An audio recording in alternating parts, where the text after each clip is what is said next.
Всем большой привет! И сегодня я хочу рассказать, как и что по поводу вчерашней новости о том, что теперь можно импортировать свои деревья, созданные раньше в других каких-то приложениях сторонних. Теперь их можно импортировать в Seven Gens. Сегодня я покажу, как это сделать на примере своего древа, того самого, где больше 1000 человек. И давайте перейдем на сайт Seven Gens и на вкладочку «Профиль». Это в правом верхнем углу выпадающий список и кнопка «Профиль». Здесь мы видим список деревьев, можем ими управлять, удалять, редактировать и видим информацию о тарифе и какую-то личную информацию. А рядом с кнопкой «Добавить новое дерево», рядом с плюсиком появилась новая кнопочка «Импортировать дерево» в формате Gitcom. На нее и нажмем, и переходим на страничку самого импорта.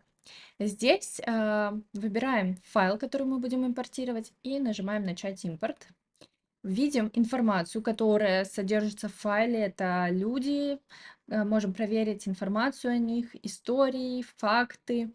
И если все в порядке, на ваш взгляд, то нажимаем «Подтвердить». Теперь выбираем себя, нажимаем «Продолжить» и создаем дерево, как мы его обычно и создаем. Я назову его «Моя семья импорт» и нажимаю «Сохранить».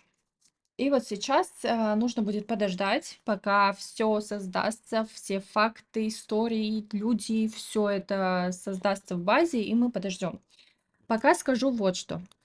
Если вдруг у вас что-то пошло не так во время импорта, не волнуйтесь и обязательно напишите об этом мне. Я максимально кратчайшие сроки постараюсь это исправить. И если вдруг какая-то информация вы заметили, что не импортировалась, также мне нужно сообщить об этом. Я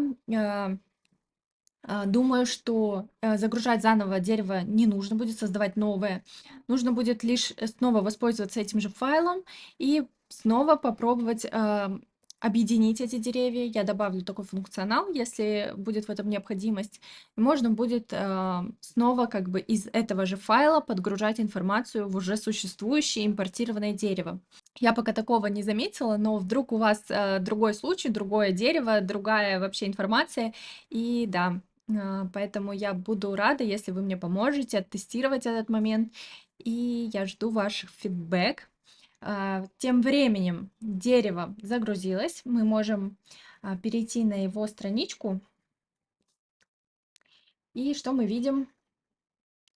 Мы видим огромное дерево, по которому работает поиск. Мы все можем искать, кого-то смотреть, смотреть информацию, историю жизни.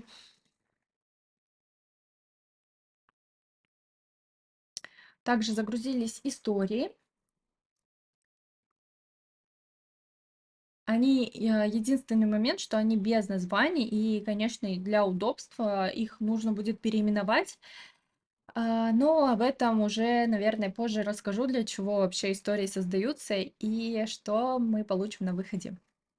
Вот. Ну, в общем, давайте покажу какую-нибудь историю для примера. М. Ну, в общем, да, загрузилась история даже с картинками. Ну, в общем, дерево импортировалось, факты импортировались, истории импортировались, поэтому если вдруг что, обязательно пишите. А я желаю вам удачи в импорте ваших деревьев в Seven Giants.